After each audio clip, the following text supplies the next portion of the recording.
to help our students learn about the importance of using ethics as you navigate through these careers. Oftentimes when we talk about like just the horrific things that have happened to our people, we like to talk about Tuskegee, right? And just to give you a little bit of framing around Tuskegee, it's often, people often say that with Tuskegee, the Black men were giving syphilis, but they actually Verna Graham joined the meeting. They were not given syphilis. They actually had syphilis, but they were denied treatment for the syphilis so that the physicians could determine the lifelong course of the disease so that they can learn more about it. So they were actually denied treatment. They were never told about it and they were denied treatment. And so in that regard, that's why this was such a horrific ordeal, because as physicians, your goal and your job is to provide care. And so they knew these men had syphilis and they denied them care so that they can learn about the trajectory of the disease, which is horrible. But in addition to that, we can talk about the gynecology industry, right? So who we consider in science the father of modern gynecology, Marion Sims, he was horrific. He did all of his studies on Black women. I mean, a lot of the techniques that are used in present day gynecology, like us getting in them stirrups, that was created by this racist, horrible man, okay? And again, all of these studies were done on Black enslaved women. We can also talk about Henrietta Lacks, right? Henrietta Lacks, she was a woman who had cervical cancer. She went into a physician to get a procedure done, and without her consent, the physician took some of her cells. And then those cells have been the cells that we have used in modern science since then as the foundation for a lot of our experiments. So when I was an undergraduate, the first scientific project I ever did in the laboratory was using HeLa cells, which were her cells. And to this date, her family has not received any kind of financial payout. They have not even received any kind of advisory board for this atrocity that has happened to them. And this is just one of few. So if anybody wants to learn more about some of these kind of situations, medical apartheid, the author is Harriet Washington. This is her period pictured here. This book is really insightful just to learn more about this situation. What I will say is that we're in a current time where there are more regulations on science and medicine. And again, as a researcher, I'm very aware of the amount of ethics and the amount of red tape that I have to go through in order to do some experiments. So a lot of the situations that were in or detailed in medical apartheid are not necessarily indicative of where we are today in regards to science and medicine. But it's important to note because this is the history of where we have come from, okay? So again, this is a good book to read. You can get it off of Amazon. It's only $20, I think. But if you're interested in learning more about some of the atrocities that have been done to marginalized communities, Medical Apartheid is a great book to tap into. So I say all this to say that this is why we're here, right? All of this crap has led us to the distrust in wanting to engage with this vaccine. I mean, and 45 didn't help. I mean, I call Trump 45 because, right? But he doesn't help, right? When people heard that he was pushing this vaccine, that created more distrust in what it is that you were actually engaging in. However, what I will say is that 45 had absolutely nothing to do with these vaccines. The only thing his administration has had to do with these vaccines is within the distribution. So they provide the financial means so that the pharmaceutical companies could quickly be able to distribute these vaccines to the places that need it. So various clinics, hospital facilities, and whatnot. And they're failing tremendously at that. So the one thing that they did do, they did not do well. These vaccines were developed entirely by scientists who have always been committed to the ideals of wanting to help humans. So with that, in today's discussion, here's kind of an overview of what I plan to hit. So first, I'm going to basically give you all an overview of COVID-19. I live in Georgia. Most of us are in Georgia. So this conversation will be framed primarily around the COVID-19 situation in Georgia. There'll be some national stuff there, but for the most part, I'm going to be talking about it in regards to Georgia, because I think we're kind of in a unique state in that we don't have a lot of restrictions in regards to how we navigate through this virus, but that in itself has created a situation where we're really in dire need of trying to figure out a way how to support ourselves through this situation. So with that, I want to just make sure everybody's clear on what COVID-19 is. And then we're going to discuss a little bit of how we got to the situation that we are currently. So then the second part, I'm going to start going through some of the science. So like, what are these vaccines? How do they work? What are the science behind them? And are they dangerous? Okay. And this is the aspect where I'm going to be a little bit more scientific. I'm going to keep it as layman as possible. And if any point in time, if there's a concept that you do not understand, just let me know. And I am, I'm willing to just reiterate it in a different language. And then lastly, my big take home, and as an educator, my big piece is that I always have to have some sort of action plan. Like, how can we empower ourselves? What can we do to move forward on that? And so there's a little conversation that we'll have towards the end in regards to what you can do in the time being to keep yourself, prepared and ready for like what we're in currently. Because, and I don't want to be the bearer of like all the bad news, but it's really about to get significantly worse in the country. In part because of the new variants of the virus, that the particular variant that is wreaking havoc right now in the UK is currently now in the US. We live in a state like Georgia where there's no regulations in regards to, and there's no regulations, there's no consequences for violating the little regulations we have. It creates a situation where, the mortality is going to go up. More people are going to catch it. So this is a serious situation. I mean, and again, I just want to make sure that is pressed upon each other. So moving forward, introduction. So what is COVID? Well, first let me talk about the stats. And let me just frame this with where we're at here, okay? So the COVID-19, so the virus was first identified December 19th in Wuhan, China, okay? So it was first identified in China in 2019. And this was in December of 2019. And so it took from December to January 20th of 2020 for the first diagnosed patient with COVID-19 to be in the United States. So there has been some evidence that it was possibly floating around slightly earlier than that, but only in regards to like what they know, in regards to what's been recorded. The first person in the US was around January 20th. And so here are the stats. These are the stats as of the 15th of this month, okay? And it has changed since this because this is a evolving situation. So every day, these numbers are going up, okay? So in the US, as of the 15th, there were 22,965,957 cases, okay?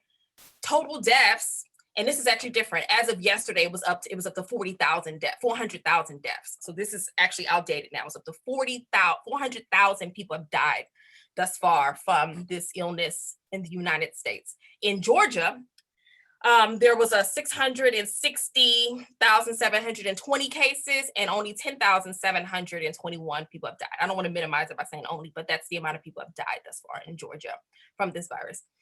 Now, when we see these numbers, you may say, well, the odds are if I get it, I'm not going to die. Because, right, that's what it looks like, right? And it's true. The odds are if you're in a certain demographic, you don't have pre-existing conditions, right? You're generally healthy. The odds are that you probably will not die from this disorder. However, death is not the worst of this circumstance. A death is the most finite, but what scientists and medical professionals are finding is that death is actually like, okay, that's the end point, but there are other things that people who have caught this virus are suffering from. So what the evidence is showing now is that though it's an illness that primarily enters your system through the respiratory system and affects your respiratory system, though it seems to be, once it leaves the respiratory system, impacting your vessels. So like your arteries and your veins. And because of that, that's why patients who have had it sometimes now are getting strokes. They're getting random heart failure. Some of them, their taste and smell never comes back, which is a real concern because that can lead to malnutrition, okay?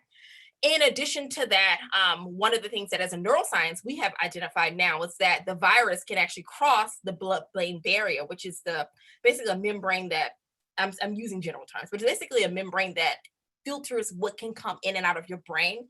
But we know now through studies that it passes through the blood-brain barrier, which now results A lot of people have had it, are facing like fogginess, like so issues with concentrating. Again, I said stroke, and then there has been some suggestions that it does lead to an increased ability to develop issues with anxiety and depression and some of those other comorbid disorders. So yeah, death is not the worst of it, okay? And I want to emphasize that this is a new virus. We don't know the course of how this thing is going to impact us, or if you have had it, how it will show up in your life later on. But what we do know is that that doesn't look good. So patients who have had it still have scarring tissue on their lungs, still suffering from a pneumonia after have recovered from it. So again, death is horrible, but living with the side effects of this thing for prolonged periods of time is creating pretty much a challenge. And what they're terming them as long haulers. So people who have these residue long-term effects of having COVID-19 infections are called long haulers. And so I pulled this off of the Georgia Department of Health website on the 15th as well. And again, I want to emphasize this is that Black people, we are disproportionately impacted by this thing, okay? And if we look at the populations of Georgia, white people make up about 58% of the population, where we make up almost, my thing is here. What does it say? 37, 30 what? If y'all ever been on Zoom has like this little icon that pops up at the bottom and something. Okay, 32%. So we're about like 32%. If we look at the blue bar, this represents death. The yellow bar represents hospitalization. And so if we look at death, this is Black people or African Americans, and this is white. If you see, we're very similar to white folks in regards to how many of us are dying from this virus, though we represent a lesser population of them. So what that means is that we are disproportionately impacted by this thing. So reasons why, okay? Obviously, it all in some sort of way funnels back down to institutional racism, which shows up in healthcare, right? And so there is a thing that the epidemiologists study known as health determinants, social determinants of health. And a lot of that plays into racism, white supremacy, and how it shows up in our communities and how our communities are structured and our access to care, and even how healthcare professionals engage with us. A lot of that is reflected on why we are disproportionately impacted by this virus. So then here we can look at age groups, right? So again, the blue is representing death and the yellow is representing hospitalizations, okay? So am I saying it right? I'm sorry, no, I'm saying it the wrong way. Confirmed cases is blue, yellow is hospitalizations, and red is death, okay? So in terms of confirmed cases, and this is in Georgia, again, I wanna emphasize, you see that the young folks are having more cases. And again, that is probably because young folks are engaging in a lot more risky behavior. And because of that, they're spreading the virus. And with that in regard, though, you see mortality increase at some of the older ages. So yes, older people are getting it, but they're dying more of it. Whereas younger people are getting it at a higher frequency, but less of them are dying, even though you do see mortality is there. But less of them are dying in proportion to how many of them are getting it. So then I also want to make sure we are all clear on some terms, okay? This is very important because, we use a lot of, and I'm in my education experience, I'm really big on being able to know the language of what you're speaking on, because if you know the language, then you understand the concepts, okay? And so I just want to make sure everybody in this meeting is clear on the language that we're using so that, again, to help you make informed decisions. So the first I want to say is virus, right? So we use virus a lot, right? But I don't know if people really know what a virus is. So, all right. So the number one killer of man since mankind has been the microorganism world. The microorganism world has always been our biggest nemesis, always has been. But through modern medicine, we've been able to fend ourselves against it. We have very successfully, because of science. And we can't deny that. I mean, the very fact that we don't have to live with the threat of infectious diseases through the microorganismal world is because of vaccines. I mean, that's just the truth and the fact of it. Even if you just don't want to get vaccines because of herd immunity created through vaccines, you have that choice. right? And you'll be protected against getting it because of herd immunity. And I'll talk about what that is in a bit. So then what is a virus? So in the microorganism world, you generally have bacteria and you have viruses. They are not the same at all, okay? Bacteria are actually considered they're considered live things because they meet all of the standard criteria as scientists that we have designated as making a thing alive, is able to reproduce, it reproduces, it eats, it moves, it does all of these amazing characteristics that makes it a living organism. But again, they're dangerous, right? They can infect you and cause a horrible infection that you would need to receive antibiotics for. So antibiotics only treat bacteria. A virus, though, a virus is actually not a living organism. We in science, we consider viruses to be moieties. I know it's a weird word, but it's kind of word where we're like, okay, is it alive? But is it really not alive? Because what viruses essentially are, they're either strands of DNA or RNA. And those strands of DNA and RNA encapsulated in their own protein, they invade your cells and then they hijack your cells, kind of like a machinery that our cells use so that our cells can replicate. They hijack that and they use it for itself. That's all viruses do. They invade your cells, hijack your machinery for replication, and then they use that so it can replicate itself, okay? It does not have the capabilities of living on its own because it does not possess the ability to replicate itself. Hence why in order for a virus to thrive, it needs a host. That host can be a human, it can be some sort of other organism, but it needs a host. So in that regard, we don't necessarily consider viruses to be alive in that regard because it doesn't meet all of the criteria for things being alive. So again, COVID-19, the virus is a virus. So it's not alive without the host because it needs the host to be able to replicate its DNA. So then what is coronavirus? Okay, what is a coronavirus? Okay, we hear that term now because that's the type of virus we're dealing with. And a coronavirus is a type of virus, and it is caused that because of the spikes. It has these spikes on the outside of the virus. That's where it gets the corona from. It's like these spikes around it. And we know a lot about coronaviruses because they are indicative of the common cold. Most of the common colds are caused by coronaviruses, and they are probably the most well-studied group of viruses. And we have been studying them since the mid-1960s. And so we know that there are seven general coronaviruses that are found that affect humans. So 4 of them are not dangerous. Like I said, they are the common cold. You get them, you ride it out and you're fine, right?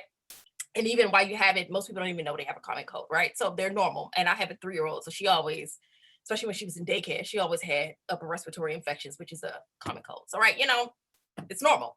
But then there are 3, though, that are pretty serious that we have known to man thus far of the coronaviruses that are actually quite detrimental. And you may be familiar with these ones because we're alive during these periods of times when these were popular. So the first was MERS. So this is the virus. The virus is MERS-CoV. And this is an acronym that basically just means the Middle Eastern Respiratory Syndrome. And so MERS is what we called it. And this was popular in 2012. The second one is SARS-CoV.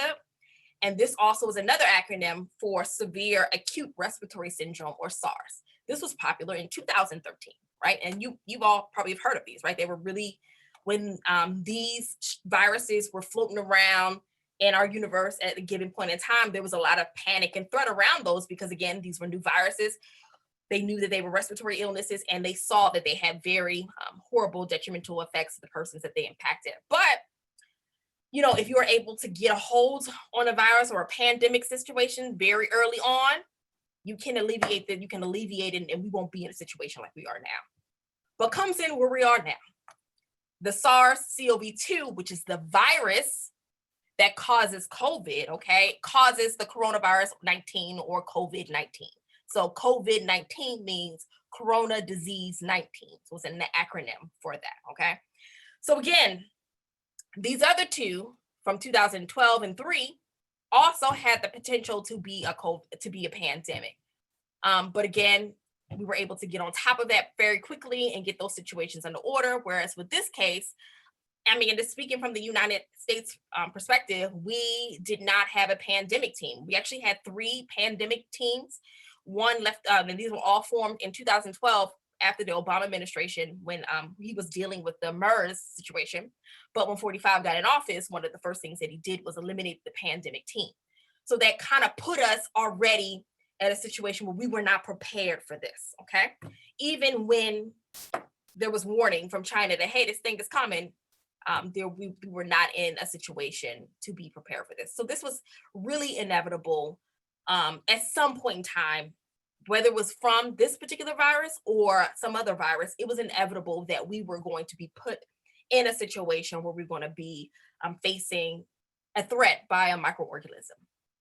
So then and I talked about this is basically a picture of what the virus looks like. It's an illustration, but it fits the purpose. So this red are the spikes that we talk about. These spikes are very important because the spikes are essentially how it lodges onto our cells as humans, and it's how it's able to get into our cells. It's through these spike proteins, okay? And in the middle here, you'll see this purple color. This purple color thing just is indicative of the DNA, or this virus actually uses RNA, that the virus uses to replicate itself. So when it gets into our cell, it's going to make more and more copies of their genome, which is this right here, their genomic RNA. So then I will be remiss to walk you through some of the symptoms of COVID-19 and how it's spread, okay? So COVID-19 is spread through respiratory droplets, right? So when you breathe either through your nose or your mouth, that's how you spread the virus, okay? And you spread them from both your nose and your mouth, and actually through a greater output through your nose, okay? And every time you breathe, you're putting out respiratory droplets. I mean, and when you hear droplets, you think like water, right? But respiratory droplets are sometimes micro in size, so you can't necessarily see them. And so it's in those micro droplets that the virus is in, and that virus is looking to attach itself to a host. All right, so the virus it can live on surfaces, and so that's why it's important that you wash down surfaces frequently, wash your hands frequently. But of most important to us, and in the media is not saying this explicitly like they should, but if you go on the CDC website and you go on the World Health Organization website, it is very clear. It is also airborne. When you breathe, you release micro aerosols. Those micro aerosols stay in the air and are waiting, they're there. And the next person come along, breathe them in, and those micro aerosols are now in use. So this is why masks are important over both your nose and your mouth. And in some extent, you may want to cover your eyes with glasses, get you a face shield, because that provides a second barrier to prevent things from getting into your orifices. But it's airborne, right? And this is why it's so dangerous to be participating in group inside events where circulation is bad or ventilation is bad, because it's airborne. And again, they're not explicitly saying that in media coverage because, you don't want to create panic. And especially in Georgia, where economy is being outweighed over human lives, right? They're not going to say that, because then people aren't going to go eat at the restaurants. People aren't going to want to go to the club, right? So if you say that it's airborne, and you get a higher risk of getting this virus by being in these inside spaces with groups of people. So that's just the harsh reality of what we're living in with this right now. And I'll talk about the new variant and why the new variant is frightening in this regard. So symptoms. Here's the thing about symptoms. Most people will not have symptoms of COVID-19. However, you still give off the virus. Just because you don't have no symptoms you are still giving the virus off. And that is the scary part about this, because people have it and aren't aware of it and are not properly covering themselves, or still meeting up with people and are spreading it to other people because they don't have symptoms. They don't feel sick. They don't think they're sick, but they are, they have the virus and they're spreading it to other people. And that's really what's underlining a lot of why we're spreading so bad. So that's why it's important for folks to get tested, because when you get tested, you know at least your status, right? And you can make whatever decisions you want to make as an adult in that regard, okay? So I like at my job, even though I'm remote most of the time, I'm still required now to get tested every 2 weeks. And I mean, I like it because at least I know, like I have generalized anxiety. I always tell people this, but the way my anxiety is set up is that I have to know what I'm dealing with so I can make the appropriate decisions. So I don't mind being tested every 2 weeks because then I know at least when I walk into my house, my family is protected. Or if I have it, then I need to, make the appropriate remediation courses. But other than that, the most common symptoms is a fever, right? You'll run a fever. Sometimes the fever is mild. You'll have a cough. The cough is sort of like a dry cough, difficulty breathing. And this is where it gets more severe. If you begin to have the difficulty breathing, you need to go to the hospital. But hospitals right now, I don't know if anybody also, again, this is not something that is being well like told to us, is that hospitals in Georgia are at 0% ICU capacity because the hospitals in Georgia are overwhelmed with dealing with folks who have COVID-19, okay? That is an issue because say you get in a car accident, say you break your leg, say you have a heart attack, you have a stroke, you're going to need to go to the ICU. If the ICUs are at 0% capacity, that puts us all at risk for not being able to receive proper care because the hospitals are being strained with having to deal with COVID-19 patients. This is a real serious concern for all of us. I don't know if anybody's paying attention to the situation in California. In California, they're having to ration care to people because they are so overwhelmed with COVID-19 patients. Their ICUs have been outside of capacity. In Georgia, we are literally at that point. We're literally at the point where they're going to have to consider rationing care. So this is quite a serious situation that is going to get worse. So then I just want to again give you a little schematic on how the actual virus works. So again, here's another drawing of the COVID-19 virus.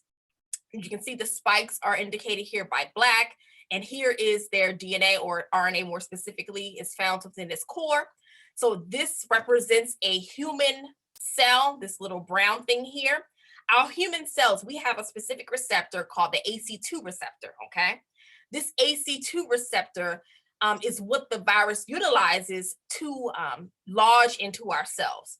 So this virus finds the AC2 receptor, locks in one of its spike proteins onto it, and then from that, the virus is easily able to get into our cells.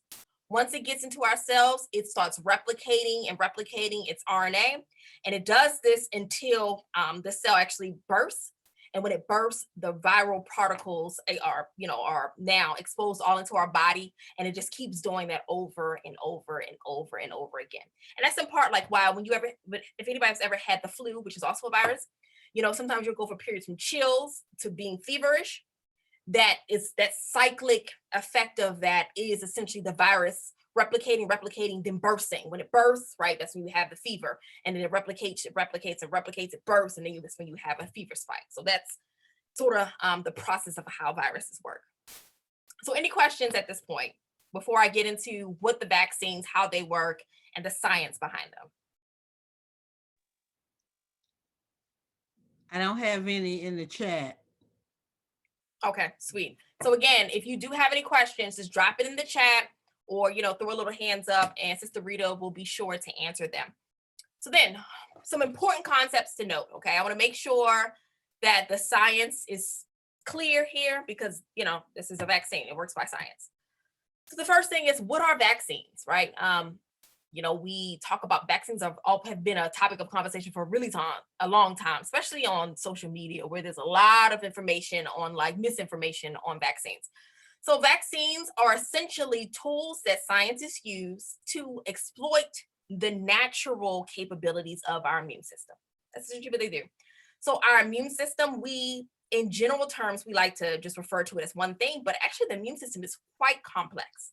And there's two immune systems. There's the innate immune system, and that's your body's first order of defense.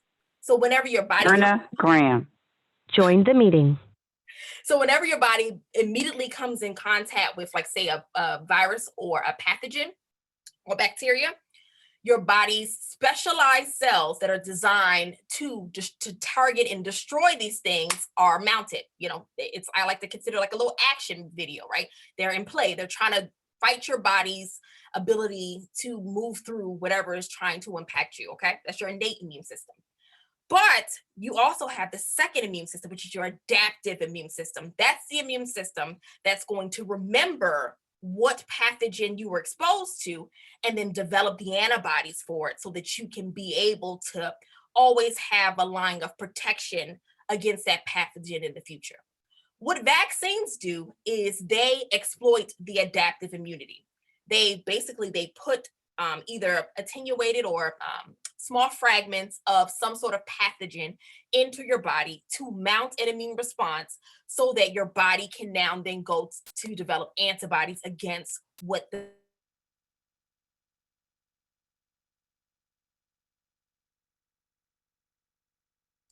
that's essentially how vaccines work. In short, sometimes vaccines are a weakened version of the virus.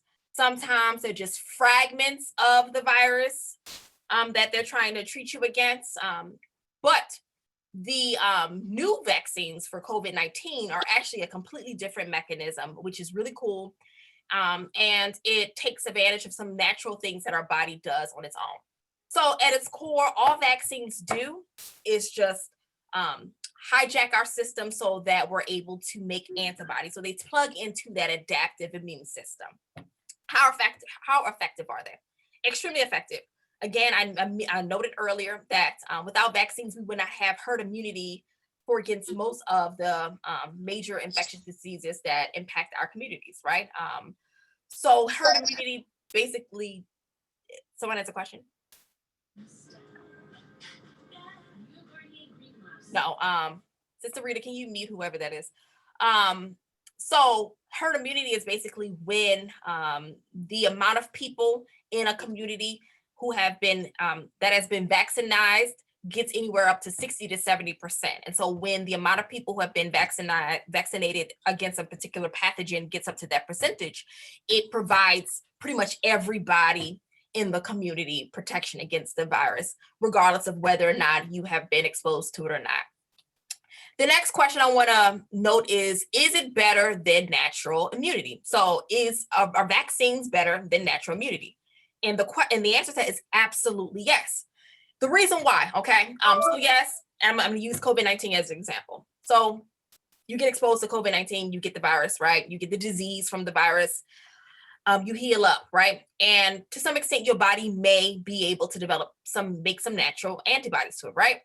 But the thing about it is that in order to get the adaptive immune response, you have to have been exposed to a certain amount of the virus, and the infection would have had to been a certain robust amount in order for you to trigger the adaptive immune response. So because most people who get it are asymptomatic, they're probably are not making antibodies to it because, again, it's not a robust response for them. So they're not triggering the adaptive immune response to be able to make the antibodies. So that in that regard, vaccines are better because everybody is given the same exact dose that will trigger the adaptive immunity response. And you can absolutely know that person has the antibodies available to protect themselves. With natural immunity, there's no way of being able to discern whether or not you have produced a high enough amount of the antibodies to be able to provide the natural immunity. So in that regard, yes, vaccines are always better than natural immunity. And so then what makes this vaccine so different? Because it is different. And the two major companies that we're going to be getting the vaccines from, and we have been getting from, are Pfizer and Moderna. Pfizer's been around for 160 years, I think now. Moderna is a newer company, but these two companies have been on the forefront of this new vaccine, this new mechanism for making a vaccine. So you've heard the term mRNA, right? You heard these vaccines are mRNA vaccines. I'm going to explain to you what that is and why it's cool and, why you should potentially consider getting an mRNA vaccine, okay? So then with the next slide, I'm going to first talk about some of the essential concepts that you got to understand in order to understand how this vaccine works, okay? And actually, I just want to make it clear to everybody, this conversation goes to about 3:30. I plan to wrap up my discussion maybe about 2:10 and then open the floor up for discussion, okay? So the first concept is that there are 4 main building blocks of life, meaning these are the 4 main components that all living organisms have in order to be alive. So the first are carbohydrates. We call them as scientists macromolecules, but building blocks, same difference. Macromolecules, and these macromolecules are carbohydrates, which are your sugars. You know, every living organisms have natural carbohydrates. You need those for being alive. Lipids, you need fats. You know, the thing about lipids is that our cells, the borders around all of our cells are made of lipids, okay? And so lipids are very important for your brain health, because your neurons, they're the fats that are around neurons that help them function properly, it's fats. Proteins, major building block, right? All of our muscles, a lot of our structural components, proteins. And then lastly, which I will think is like primary importance, is nucleic acids. So you have 2 different types of nucleic acids that are found in organisms. You have DNA and RNA. And proteins and nucleic acids actually have a relationship, in that proteins are actually the physical manifestation of all of our genes. And I don't know if I made that clear to you all, but DNA and RNA, more so DNA, is your genes. Your DNA is your building blocks of all of your genes. And if you all don't know what a gene is basically the code that your body has that provides you all that makes you you. All of the physical manifestations that what makes you you, your genes provide you that. Genes are made up of DNA, and DNA ultimately makes protein, okay?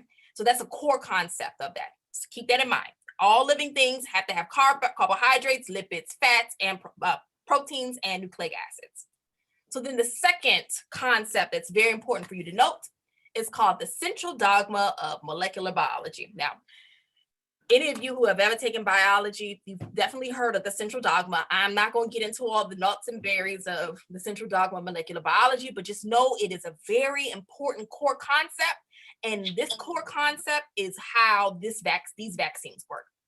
And so, again, I said in the previous slides that our proteins are the physical manifestations of our genes, right? Our DNA. This process, the central dogma of molecular biology, is the process by which our DNA becomes our proteins. So let me give an example. So our hair, right? Everybody has hair. Hair is primarily consists of proteins. We have genes in our bodies that encodes the production of our hair, right? And so how our hair is able to become physically hair, i.e. the protein, is through this process known as the central dogma of molecular biology. And how that goes is that DNA is transcribed into RNA, and RNA is translated into protein, okay? So we got DNA to RNA to protein. Now, RNA, you see, RNA is the intermediate substance between DNA and protein, right? So before you go to protein, you got to make RNA. DNA is made into RNA, okay? DNA is made into RNA, and then that RNA leaves the nucleus of the cell, which is where this happens at, and RNA does everything it needs to do actually in the cytoplasm of the cell, okay? Very important concept. So again, RNA is made from DNA, but then RNA is used to make protein, okay? Very important concept. And so then here is the last concept. It's supposed to say concept 3, but typo. The last concept I want you all to have in your understanding is the concept of the composition of the membranes of cells. So down here, you'll see, here's a little image of a cell. You see cells, again, are the smallest unit of life. Every living organism is made of billions of cells. They are what makes us living beings. You know, we're accumulation of just a whole bunch of cells. Each cell has around it, which is called a plasma membrane. So it's the border around the cell, which keeps everything inside of it. That border is made of fat, okay? And an important thing to note about the borders of these cells is that it's made of fat, but it is also very selective in what it's able to readily cross through that membrane and enter into the cell. One of the main things that can readily cross through are fats. Okay, fats can readily cross through the membranes of cells. Okay, so now just to wrap up, there's 3 main concepts I want y'all to know, right? The 4 building blocks of organisms, the central dogma of molecular biology, which is basically means that DNA makes RNA, RNA makes protein, and then lastly, that plasma membranes of cells are made of fats. Understanding those 3 will help you understand like how this vaccine works. So then here is a quick little schematic, and this is from Pfizer on how the vaccine works. So again, I don't know if I made this clear, but these vaccines are messenger RNA. They use messenger RNA. And if you remember from the slide that I just gave you, messenger RNA is used to make proteins. Proteins are the physical manifestations of your genes, okay? So because these vaccines use messenger RNA, they don't even use DNA. They don't even deal with the DNA in your cells. They're not even interacting with the DNA at all because again, the vaccine is mRNA. So you're jumping ahead. You ain't even dealing with the DNA. They're not even interacting with the DNA. DNA is in the nucleus of the cell. Messenger RNA is in the cytoplasm. Messenger RNA never goes back. So that's the thing I want to mention that I don't think I made clear, but this process only goes forward. It cannot go backward. The only way it can go backward would mean that you would need a retrovirus or something. You would need something in your system put in there for this to be able to go backwards. It does not go backwards. DNA, RNA, protein, only forward, okay? So then with that regard, what scientists did, which is so awesome, with traditional vaccines, like I said, sometimes they'll take the actual virus, weaken it, or they take fragments of the virus and weaken it. With this, they did something completely different. They took the messenger RNA sequence of just the spike protein. Just the spike protein of the coronavirus is used, and just a fragment of that spike protein. So they took a messenger RNA sequence from just the spike protein, okay? That messenger RNA sequence is then put into lipids, okay? And so again, I told you that lipids easily pass through cell membranes of cells, right? So we have the spike protein messenger RNA in a lipid. So now that's able to easily make it into our cells. So then what happens is that once it gets into our cells, the messenger RNA encoding the spike protein, that is going to cause our cells to start making spike proteins. The spike protein is going to go onto this cell. Our immune system is going to be like, hey, what's that? That ain't me. I don't know what that is. That's something foreign.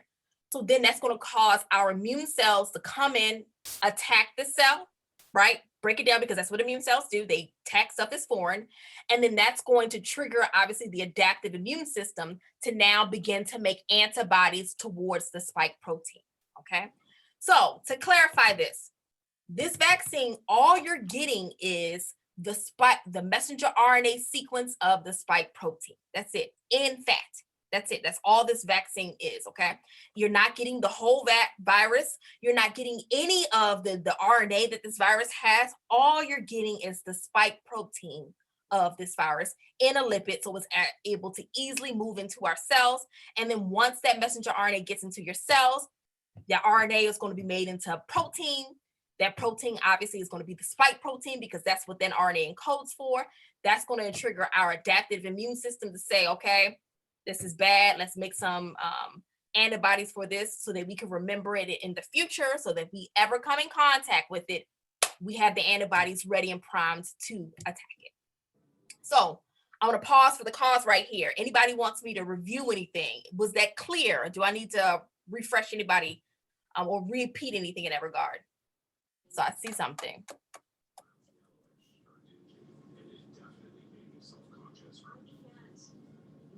There's nothing in the chat. I just Okay, sweet. Somebody saying, wow. Okay, wait a minute. Okay.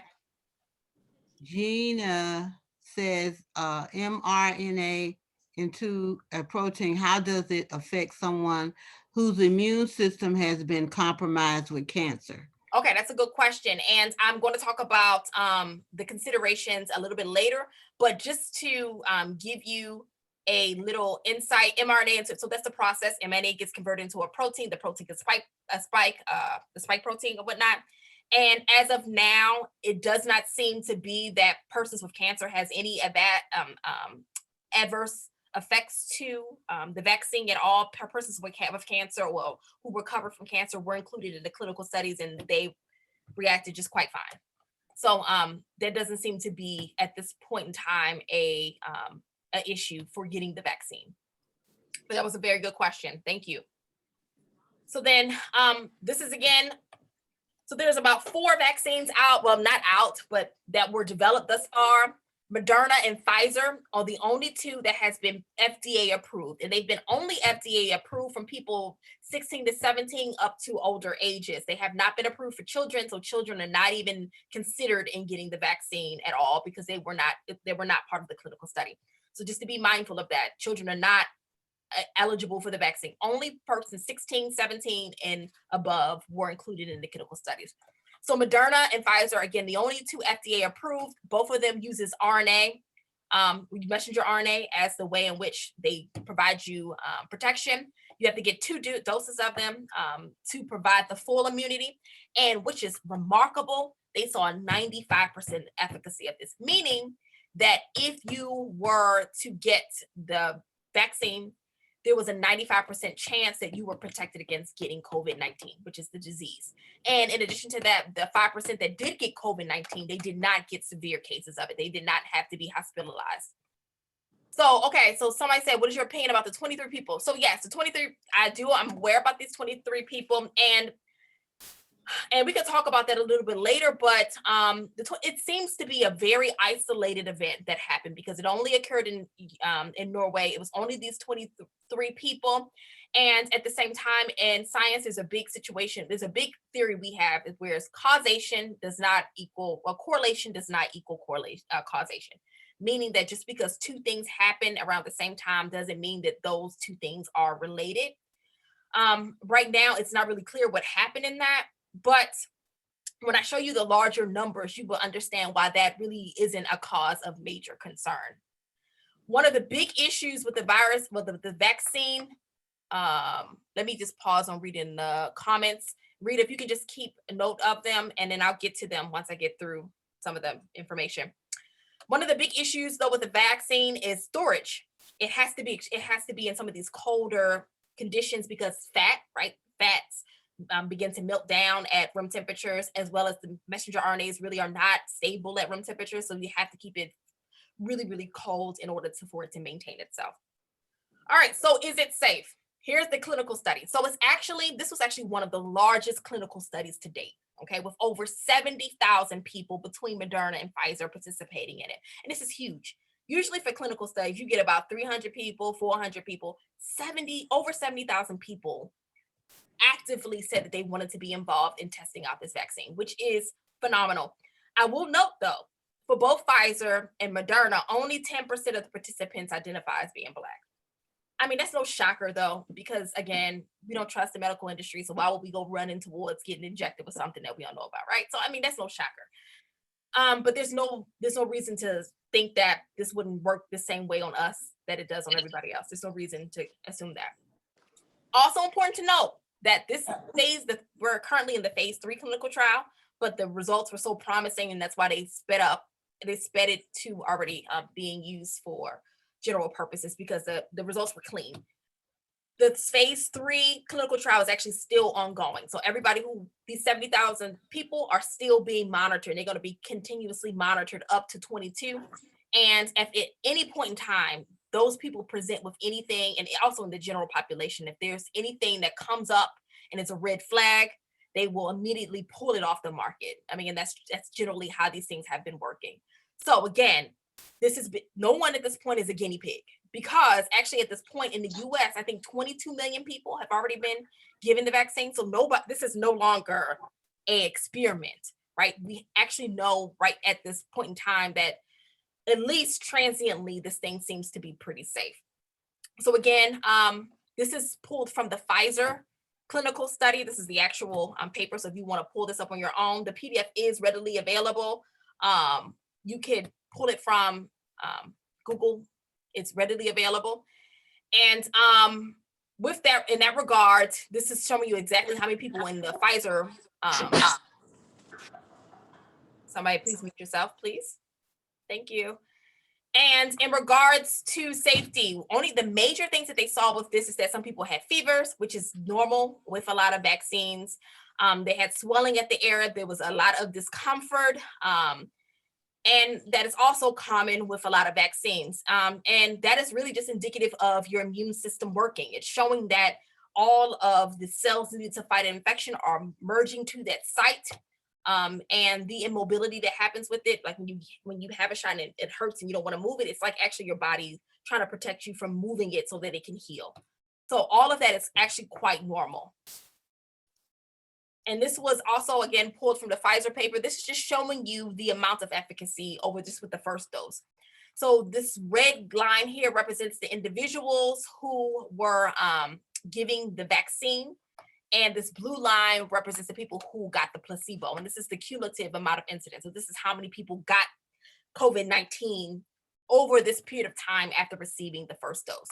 And so you can see when the persons who got the vaccine got the dose, they actually, not that many got it, right? And again, like I said, those who got it actually had mild symptoms. But if you see how many who had the placebo, which is just saline, they skyrocketed. So many of them actually got the virus. Similarly, they were also instructed to, practice good techniques like social distancing and wearing their mask. And so I also want to point out, I teach at a women's college, so I'm all about, showing you how women have been doing the thing and how women have been leading the charge on this. These two women here have really done the thing in regards to this vaccine. So this first woman here, she literally should get the Nobel Prize. When we come out of this thing, Dr. Katalin Karikó should definitely get the Nobel Prize. You know why? Because, one of the things, the myths that's floating around on the internet is that this vaccine was developed really fast and this is new technology. This is the lady who created the use of messenger RNA as a vaccine. She created this in the 90s. And she was actually a professor at the University of Penn. And she was studying this. She had been studying, trying to use messenger RNA as vaccines for a very long time. She kept getting her grants denied. She couldn't get funding for her research. And so she was actually let go of being in academia. And so she decided to start her own company, and she continued to work on and refining the process. And she eventually became one of the presidents of biotech, which worked with Pfizer to develop the COVID-19 vaccine. And then this sister here, Dr. Kazmika Corbett, she works at the NIH. And she did her PhD on some SARS vaccines and SARS virus, in regards to the vagina. And then she also worked with the group that helped to develop the SARS vaccine, right? So the SARS group in 2000 and 3 or 12, I think it was 12, had actually developed a vaccine for the SARS virus. But again, we were able to get and mitigate the SARS situation in enough speed that it didn't come into like where we are now. So her group at the NIH actually were the ones to lay the foundation for using the mRNA vaccine. And she worked with Moderna to develop it. So she is literally the pioneer of the Moderna vaccine in that regard. And so, again, this lady here should definitely get, or Dr. Karikó should definitely get the Nobel Prize when we get out of this thing. And Dr. Corbett should be considered in high regard in that, because her Black Girl Magic is literally saving the lives of a lot of Americans right now, people across the globe. So then what can we do? Oh, let me ask some questions. Okay, I saw some questions in the chat. All right, so can I explain? Let me go back. So can you explain the need for 2 doses? So think about it like boosters, right? So when you were young, you had to get the MMR, was measles, mumps, and rubella vaccine, right? And the immunity for that lasts a certain period of time. And then you had to get a second dose to kind of revamp your immune system so that you can be responsive to potentially getting any interaction with the virus again. It works in that same regard. So what they found is that it's possible that the first dose does provide a certain level of protection, But with that second dose, it really was able to skyrocket the antibody production to where we saw the 95% efficacy. And actually in the UK, because they're dealing with this new variant of it and their situation is so dire, they're actually considering right now as a first pass just giving everybody the one dose so that they can get more people vaccinated and be able just to move forward on this. And so then what is your opinion? Oh, we already discussed that. Like, I like these statistics. I got the Pfizer vaccine on December 29th and the next one on the 20th. Oh, that's my birthday, January 29th. I'll be glad because I work in the medical profession. Exactly. It's important, especially for people who work around this virus. My mom is a correctional officer and she works, I mean, this is in Maryland, and she works, she runs the infirmary in her prison complex. And she was actually one of the first in her institution to get the Pfizer vaccine. I could take either of them, the Pfizer or the Moderna, but I personally want the Moderna because I just want to have the black girl magic in my system. That's just me. Right. But whatever they give me, I'm taking. Whatever they give me, I'm taking. So then let's talk about this, right? Because there's still going to be a lot of issues with people wanting to take it. I actually read a paper today about how persons of Black people in particular are still, in regards to people getting vaccinated, we're still, less of us are getting vaccinated right now in comparison to our white counterparts. So yeah, and you will be kidding yourself if you don't think that privilege is playing a role in who's getting the vaccine first. It is. It absolutely was. It was actually an issue in Stanford University where a lot of physicians who are only doing e-conferences, they're not even going into clinic, were getting their vaccines first. A lot of high-ranking officials were getting their vaccines first.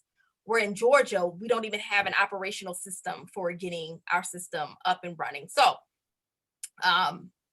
yeah, there's a lot of complex things happening here. And I just want to make sure our community is educated on it so that when your time comes, if you decide to do it, you can get it so that, you know, you can protect yourselves. So I see there was something in the chat. Will the current vaccine cover the UK strand? Yes, it will, absolutely. And I'm gonna talk about the UK strand in a minute. It will, because it's just on the spike protein efficacy was not lowered. And again, the mRNA is the spike protein. And so it didn't change that too much. So then I see someone's hand is raised. Lori. Yes, I wanted to know because in having conversations with different individuals, they were saying that even if you get the vaccine, you still can get the virus. Yes, absolutely. Well, Okay. let me clarify this. So yes, if you get the vaccine, you can still get the virus, but it's a less likely chance that you can get it. And if you do get it, you'll probably be a mild to no symptomatic case. Okay. Just like the flu vaccine. Like with the flu, you can still get the flu if you got it, right? But if you get the vaccine, you have a stronger chance of being able to fight your way through it, especially if it's one of the deadly strands of the flu. But the reason why, if you get the vaccine, you still have to wear a mask is because at this point in time, it is not clear whether or not, if you get the vaccine, if you still are shedding viruses and can transmit it to somebody else. You see what I'm saying? So though you may have the vaccine and are protected against it causing harm on you, you could still be infected with the virus, and the virus you could still be shedding it through your respiratory droplets and passing it to someone else. Now, some good news is that the Moderna vaccine did have some preliminary evidence that would suggest that it does provide protection against transmitting it or sending it to someone else, because they built that into their study. But with the Pfizer one, because they didn't build it in, it's not clear yet, but because they both utilize the same technology, it's quite possible that it is a level of protection. But again, we just need to follow the course a little bit longer before that's more clear. Did that answer your question? It answered my question, but one of the things, can you make a choice of which vaccine you want, whether it's Moderna or Pfizer? Okay. Not at this point in time. Not at this point in time. Yeah, I mean, at this point in time, it's like whatever's available. Okay. You know, so not at this point. Thank you. Yep, no problem. So some stuff in the chat. We got, what effects will there be if you do not get the second vaccine in the recommended time frame? That's a very good question that is something that people are exploring now, because again, the first point on this slide, I'm saying that the vaccine distribution is in shambles. So for instance, when the government bought all of the dosaging, because the vaccine is free for everybody in the US, the CARES Act paid for that, right? So when the government bought the dosaging from Pfizer and Moderna, part of it was saying, they said that they would also buy some for the federal government and keep it in the Federal Reserve so that we had backup, okay? They didn't even do that, okay? And states already have reached their limitation on how much they have. I mean, each company is providing 120,000 dosages a week, which is, Georgia, we have like over 300 million people or something like 3 million people or something like that who needs to be vaccinated. It's really some crazy number, but at that rate, it's going to take a really long time. So in that regard, yeah, we're in shambles. The distribution, even though, we're all anticipating it, some people maybe even have the opportunity. I know some people in the chat have had it. If you're 65 or plus, if you're a healthcare worker in Georgia, you may have gotten it already. I'm a teacher technically, so I fall into 1B, so I technically should have the opportunity to get it, and my institution did set up so that we can be a vaccine distribution site. But who knows, because Georgia's system, particularly the government, is in shambles, but Georgia's system is even in more shambles. And I'll add to that there is a little hope, because with the Biden administration, they actually did hire real scientists and real healthcare professionals to help remediate the situation. So hopefully the next few weeks will show some improvement in how vaccine distribution is actually going. So let's see, are there any more comments? But yeah, to answer that question, it's unclear on what the effects will be by just only getting one dose. But you will probably know a little bit earlier from the UK, because like I said, they're heavily considering just doing the one for now, as they try to wrap their heads around the severe situation that they're dealing with. Okay, so I also want to mention before I get into what you can do and why this is so important, I want to mention the variant, okay? So let me back up a little bit. So genes, right? Genes and mutations. Humans, we have 30,000 genes. 30,000 genes are in our genome. Genome is just basically a term that means all of the genes in your system. We have 30,000 genes. And those genes obviously inform our proteins, right? It makes us humans. It give us our individual characteristics. The coronavirus only got 10 genes, okay? So with humans, our 30,000 genes, we got so many of them. Some of them actually don't result in protein. Some of them are just there to support some other genes. So in regards to that, whenever a cell replicates, it mutates at some capabilities, but we have some built-in mechanisms that can correct some of those mutating abilities. And because we have so many genes that don't do nothing, if we get random mutations, they don't always end up with being disease, okay? But with the organism or a moiety that has only 10 genes, if you get a mutation, it's probably likelihood that it's going to do something to the functionality of the virus. And we are in a situation that this virus has been floating around too long. And the longer it stays out here, the more it's going to change and evolve and become more of a dangerous situation. So the new version, or I don't want to say new, but the mutated version has several mutations that has made it more easily transmittable. So what that means is that the virus has figured out a way via these mutations to get into our cells quicker. So remember I showed you that receptor that it can latch onto on the cell. It's able to get into the cell much quicker now through that mechanism with these new, with the new strain that's floating around. And it's in Georgia now. They identified it in some guy, and the guy hadn't been abroad, so they believe it's in community spread, which means, people got it. So this new strain, though it doesn't increase mortality, because it can get into your system faster though, it means you can easily get it. And so if you're already someone who could be prone to getting a more severe case of it, you definitely, just want to stay clear of this new variant. So that's why I said it's bound to get worse, because we know that this new strain that's wreaking havoc in the UK is currently in the US. And we're in a state, again, speaking to the folks in Georgia, where it's not being regulated. Folks are still going out to the club and smoke hookah. And I don't know why people want to smoke commuter hookah when there's an airborne respiratory based illness floating around. I don't understand that. But Stacey, there's someone else. Hand is up. It says iPhone. I don't know who that is. Say it again. Someone else has their hand up. Oh, iPhone. okay. Yeah. Yeah, so if whoever's in the chat who has just definitely go ahead and say your question so I can address it. Okay, can you hear me? Yes, absolutely. Okay, I had 3 questions so far, and well, 4 questions actually. Is one vaccine better than another? No, they both had 95% efficacy. So either Pfizer or Moderna, they show they're the same mechanism, and so it makes sense that they will have equal efficacy. Okay, and I had 3 more that I asked earlier, but right before your the wild question. I don't know if you can go back and read that, see Okay. that. Can you see that? Is there any validity that the COVID-19 was created as described in the book Eyes of Darkness, which was published in 1981?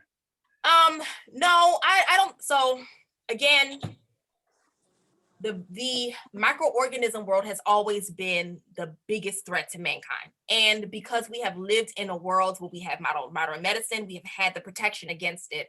And we have never been we haven't been caught off guard. Any of our who are living on this call lifetime, we have not been in a situation where we've been in the threat of that. And so I think as Americans, we are not used to this.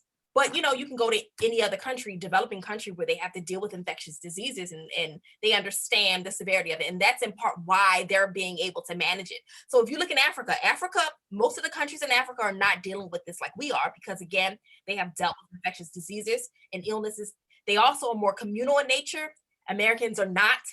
So, trying to tell Americans that you need to wear a mask to protect others is like the dumbest idea ever, because the nature of our culture is very individualistic. So again, I don't think it is. I think it's just, one of the natural things that happens, and it was bound to happen in our modern world because we have not been faced with anything like this in a while. And, my belief is that, humans, we think we're strong, we think we're invincible, but we cannot outdo biology. There's other organisms that live on this planet as well, and they're about as strong as we are. So that's always one of my core understanding of as a biologist. And so Okay, yeah, my 3rd question was, does the vaccine rest on the bridge of the nose before going to the lungs? I've heard that it does, and if it does, maybe it's conspiracy theory, I'm not sure, but it say that by inhaling steam, does that kill the virus before it reaches the lungs? So the first thing is that no, the virus, so you said the vaccine or the virus hangs in your nose? The virus, I'm sorry. So the virus gets into your system primarily through your nasal passages, right? Right. So the reason why when you do the test, they swab the inner portion of your nose is because, you take in air, right? You breathe, right? When you breathe, you're taking in air and particles and whatnot. And so it's the best place to be able to sample that will potentially have the most congregated amount of the virus. And so that's the only reason why it's there. So inhaling steam and whatnot, that's not necessarily going to kill the virus. I mean, it'll help support your breathing, but it's not going to kill the virus. The only thing that we know that can kill the virus, and it's in part why people have been doing a lot more outside activities, UV radiation definitely does kill the virus. It's easily killed by soap and ethanol and whatnot. Obviously, you're not putting those things in your body, but and so hence why vaccines are important. So yeah, I hope that answers the question. It does. And my 4th and last question so far, is there any further information regarding this 3rd vaccine supposed to be coming out? I think some Johnson & Johnson, which is supposed to be a one-shot vaccine. Yeah, well, the Johnson & Johnson one, so before the Johnson & Johnson, it'll probably be the Zeneca-AstraZeneca, which Zeneca-AstraZeneca, they had a lot of issues with their clinical study.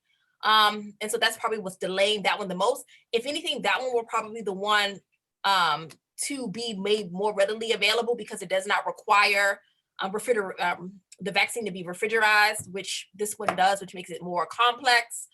The Johnson & Johnson one, I know it's moving through the ranks, but I don't think the final clinical data has been released yet. So we still have time on that one. But if anything, AstraZeneca one will probably be the next in line. Okay, thank you. No problem. So it says, so I missed it. then why would you want Moderna instead of Pfizer? You won't want either. You know, me, I'll take either. Moderna and Pfizer are literally the same thing. There's only small differences in regards to the messenger RNA sequence, but it's the same thing. They're both targeting the spike protein. I have two consumers. Someone has another question. Oh, well, okay. Well, I just thought of another one. Yes. You said they're basically the same. So one to my understanding, requires refrigeration of like 80 degrees, yes. 80 below or something like that. Correct. And that's Pfizer. I think Moderna is regular refrigeration. No, they both require extreme refrigerator because, again, they're both made from the fats, and fats will liquidate at room temperature. So you want to keep it extremely frozen. And then most important is the messenger RNA. Messenger RNA is very finicky. Anybody who's done any lab work knows that messenger RNA is horrible. So you want to keep it at those extreme temperatures to keep it viable. So that's why. Okay, so you said Moderna does not require extreme refrigeration. Oh, they both do. Pfizer. They both do. They both do? Okay, I'm yeah, just they both do. From what I heard on the news. They both do, but Moderna's is slightly warmer, but it's still cold. Oh, okay. Still cold. Slightly warmer, but still cold. Okay, and is it true? I have another question. It's okay. They have to mix it with saline, am I sure? Am I right? Before. So, saline is a vehicle. So saline is just salt water. So whenever you get drugs or whatnot, you always got to make it up in some sort of solution. Saline is the solution that they give it to. So it's just salt water. Okay. Yeah. And that's it. And that activates whatever's in the. No, saline is just the fluid matrix that the vaccine will just travel in to be able to get into your system. Okay. Gotcha. Yeah. Okay. Thank you. No problem. So then there's a question. I have two consumers in my facility that had the virus. My question is, there's a waiting period for them to get the vaccine. So they have had it. So first thing I want to know is that one of the exclusion criteria for the clinical trial was that you could not have had the virus. Though, even though that was an exclusion criteria, physicians are recommending that people who had the virus to definitely go ahead and get the vaccine, because again, with a natural immunity, it's unclear whether or not you are able to produce enough antibodies, because who knows how deep the infection was for you. So I hope does that answer your question? Is there a waiting period? So no, there's not necessarily a waiting period. If the vaccine becomes available for them, they should be able to get it as long as they do no longer have active COVID-19, they should be fine. So then, in that regard, let me go through. So here, I said that the vaccine distribution is in shambles. Yeah, it is. It's a mess. It's a hot mess. Yeah, and I'm sorry, us Georgians. I would do just about anything to get this vaccine right now. My birthday is on the 29th, and this is my birthday wish to be able to get it. But here we are. But there are things that we can still do now to protect ourselves, and it's even more important right now. I cannot stress to you all. I know there's a lot of elders on this call. I cannot stress to you all how important it is for you all to take care of yourselves. So the first thing, maintain distancing and continue social distancing. I hate it. I haven't seen my family. I'm from Maryland. I haven't been to Baltimore in over a year. I haven't seen my mom. I absolutely want to see my family. I want to see my friends, right? But I want to be able to see my friends and family. I want them to live, right? And I don't want to be involved in any situation where I may put someone else's life in danger. So the best thing we have are masks. And so the type of mask matters. Okay, it matters. So, these face garters, kind of like scarves that people are using, those are not protective. They're not protective at all. So in Asia, they actually standardized the type of mask that people use. They did not do that in the US. There has been talks about it, but that will help if they standardize the kind of mask that people would have to use. So I would say don't use a scarf, don't use a face garter. Actually get yourself a mask. Like in the US, there are the proponents of us using these cloth masks, which usually need to be anywhere from 2 to 3 layers of cloth fabric. That is fine because the studies have shown that those 2 to 3 layers of cloth fabric masks are protective for you spreading it, but also it offers you a level of protection against yourself of getting it. I think it's about 30% with the cloth mask. Surgical masks, they're so readily available now in your Walmarts, on your Amazon. Get those. That's a higher level of protection. The more layers, again, the better. And the best amount of protection you can get is from an N95. So I have surgical masks and I have N95s. Whenever I'm going to the grocery store, I'm going to any communal space, I put my N95 on because I know I'm going to be in a space with a lot of people. And at least I know with the N95, I am protecting myself.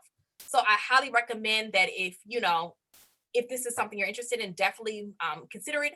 I also wear a face shield. And yeah, I may look crazy and my kid wears one and my mother-in-law wears one. We all wear an N95 and a face shield because again, this thing can get into any orifice, and that includes your eyes, right? Even though the data is still out on regards to the efficacy of it through the eyes, but again, that provides another level of protection because again, this is not something to take lightly. So I'll use both an N95 and a shield whenever I'm in a space where I know it's going to be high traffic. But it's all about assessing risk because I know everybody kind of wants to still, live your life a little bit. It's about assessing risk, right? If you know you're about to be in an environment, there's a lot of people there. Those people, you can't depend on people being able to have the same level of respect, for the severity of the situation. So, you move accordingly. You get your mask, you get your shields, you're quick in and out, right? Or you use one of the delivery services to do what you need to do. But it's all about assessing your risk on what you're doing in this given point of time. And so this last bullet points, I just want to point out some of the things that I'm doing. I am not a medical professional, so I'm not going to give y'all any medical advice on what y'all should do. I'm just telling y'all what I do. If y'all want to do it too, that's awesome. But I just want to put that on the record that I am not saying to do these things. It's just things that I do to make sure that I'm keeping my health in check. I also want to mention that be careful about the language that you hear people use. If people say things like strengthening your immune system, the wording there is actually really problematic because your immune system is designed to do exactly what it's supposed to do. Okay, if you're up and you're moving and you're not immunocompromised, you should assume that your immune system is working perfectly fine. Okay, now obviously there's variations from person to person, but you take vitamins and minerals and nutrients to support your immune system. You don't do it to strengthen your immune system.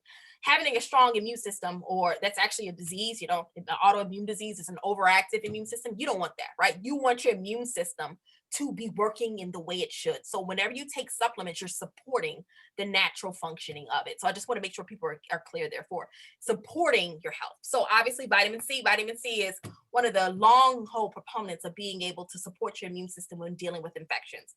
Vitamin C, the recommended amount is about 1,000 mg a day. You can easily get that from like emergency. If you take like the emergency packet, that includes your daily amount of vitamin C. Obviously you can get it from fruits. A lot of vitamin C citrus fruits, they're rich with that. Some green leafy vegetables also has a lot of vitamin C. Something that is so important, vitamin D. So a lot of our organs that are involved in the immune response are rich with vitamin D receptors. But a lot of people who are dark in melanin have actually abnormalities with making sufficient vitamin D. A way to circumvent that is obviously being in the sun. But, because of the situation, most people are spending the majority of their time indoors. So the reality is that most people are probably deficient in vitamin D. And if you ever go to the physician and you're a Black person and they draw your blood, they probably have told you that you have low levels of vitamin D. So supplementing with vitamin D, I do that. I take the recommended amount of vitamin D every day just to make sure that my immune system is functioning, because vitamin D is a cofactor or vitamin that is used by both the adaptive and the innate immune system. Zinc is another one, a very important immune system vitamin. And then lastly, movement. I don't like to say exercise because exercise has a lot of like pressure on people. And exercise sometimes implies that you're trying to like lose weight or something. And exercise ain't always about losing weight. It's just about, being comfortable in your body and maintaining health, right?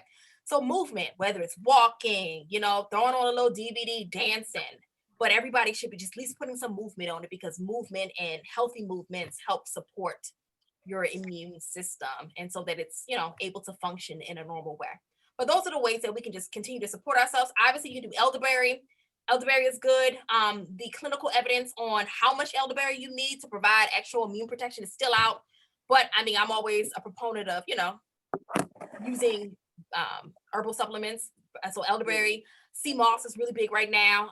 So CMOS is also something that you could use. But these 4 that I have here are 4 things that have been clinically shown to help support your immune function. So then that's all I have for you all today. I know there's a few more things in the chat. Let me hop on here. Is there a set criteria in ATL as to categorize and sequence of people slotted? Yes, there are. So there are, I think, 3 phases. Phase 1 is, well, it's actually called phase 1 plus, phase 1A plus now. Phase 1 was healthcare workers, anyone working in a home for elderly folks. The other was anyone 65 or older, plus their caregivers. That was the plus that they added onto it.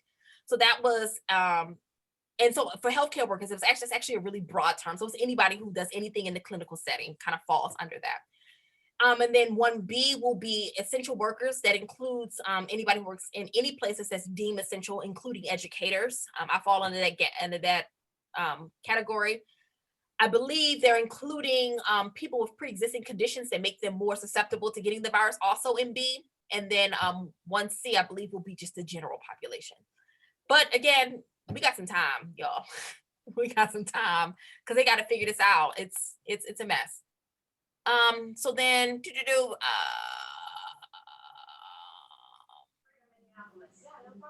can you contact your doctors to get access? You can contact your doctors to get access.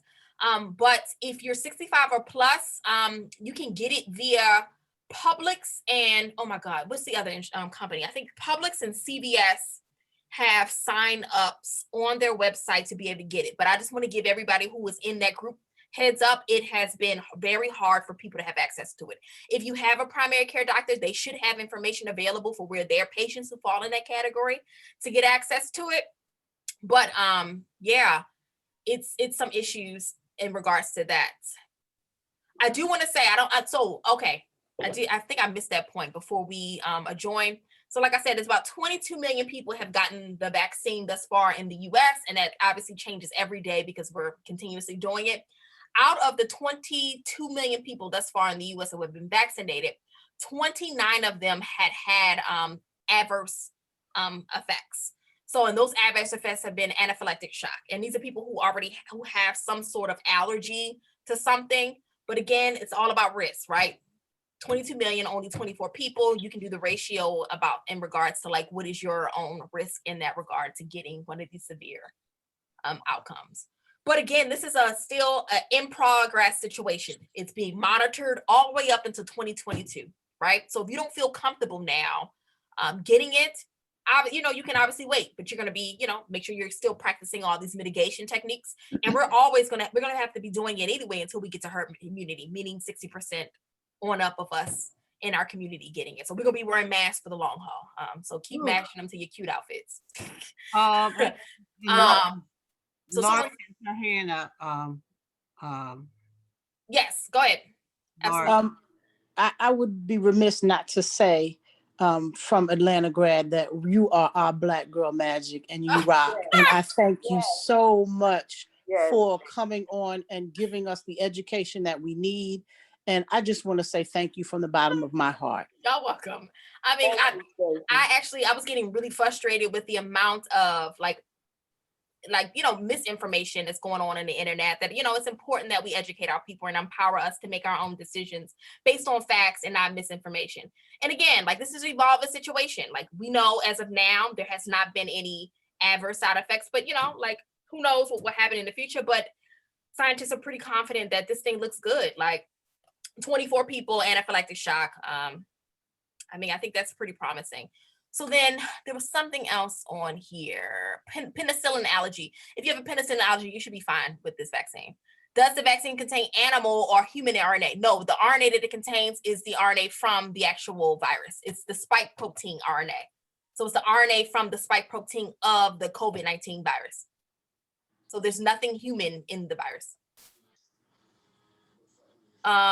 Anything else? All right, y'all. So this has been awesome. I hope you all, if you have any questions, let me leave my professional email account here. So I don't even like my background is again I said I'm a neuroscientist. I study sexual behavior, particularly I study the clitoris. If anybody wants to hear that conversation, we can do that. I'm actually in a documentary, pretty cool stuff. The list of ingredients. Did I not show you that? Okay, let me show you the list of ingredients. Sister Pearl wants to see the list of ingredients. There it is. Boom. This is all the ingredients in the vaccine. So I'm going to walk you through this. So active ingredients, this RNA ingredients is BT162B2. This is the RNA. This is the messenger RNA. So they tell you the actual scientific code for it and the amount that they put of the messenger RNA in it. And so then you have the lipids. And again, it's in a lipid. I told you why they have it in a lipid, because it needs to get to the plasma membrane of the cell. Without being in a lipid, it ain't going to be able to get into the cell. So they have these lipids that it's actually in. And then you have several salts. You have potassium chloride, that's a salt. We consume potassium chloride in a lot of our normal foods. Potassium phosphate, another salt. Sodium chloride, that's NaCl, that's table salt, right? So sodium phosphate, another salt. So these are salts that are in there, and these are actually just there to maintain the integrity of the solution so that the mRNA is able to keep in its conformation and not degrade.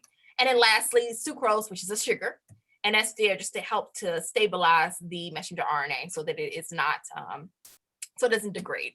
So these are all the ingredients in it. This is from the Pfizer. And again, Moderna's pretty much the same. The only thing that's different is just the sequence of the RNAs, of the spike protein RNA. That's the only difference, really. All of this is pretty much the same. Stacey, yes. Can you go over your credentials again? Because I didn't start it. Oh, okay. So yeah, I'm assistant professor at Agnes College, which is a small liberal arts institution in Decatur, Georgia. I got my undergraduate degree in biology from the University of Maryland Eastern Shore. I did my PhD at Emory. I did my postdoc at Emory. I taught at Clark Atlanta for 3 years, and I've been at Agnes Scott for going on 6 years, and I actually go up for tenure this year, which, yeah, I'm pretty excited about. Shout out to Clarissa, an Agnes Scott alum in the chat. Okay, thank you. Yeah, and like I said, I study sexual biology. My research primarily is focused on the clitoris and female sexual dysfunction. So like I said, if anybody ever wants to have that kind of conversation on that, we can as well. But that's me. Well, we know who we can come to then. Sweet. So we don't have any more questions. I'm thankful for everybody to come. If you want to send me any more, did I put my email address in the account? I mean, in the chat, I did. Yeah, you did. Send me an email. Some of y'all have my number. You can also chat, text me, call me up, because again, this is an evolving situation, right? So I'll always make myself available to chat with y'all about this stuff. Okay. Stacey, I wanted to tell people if they wanted to save any of the information in the chat, you can just go to the chat and down there at the very bottom, it has a file and then 3 little dots, and it will allow you to save the chat and in your computer if you wanted to. Sweet. Okay. And also the video will be made available via our website. So check back within a week, and it should be available for your download on our website. Great. All right, y'all. So it's been a great day. And everybody just stay safe, Right. assess your risks and just stay safe out here in these streets. Sisters, don't forget to reach out to any Atlanta grad sister to get your Atlanta grad cookbook. It's a commercial. I love it. Sweet. Y'all have a great day. Thank you, Stacey. Bye. Thank you. Hola. Bye, Hola. Stacey. Bye. Hola. Stacey. Hola. Bye. Hola. Thank you, girl. Bye. Hey, Gina. Hola. Hola. Hi. Thank you so much. Nice. Yeah, it's great. Yeah, I'm just waiting for everybody to go off so I can, yeah.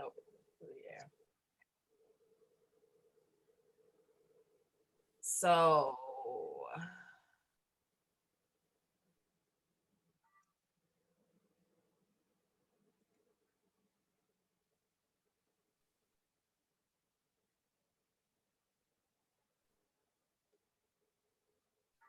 I know y'all don't want to leave, but you got to.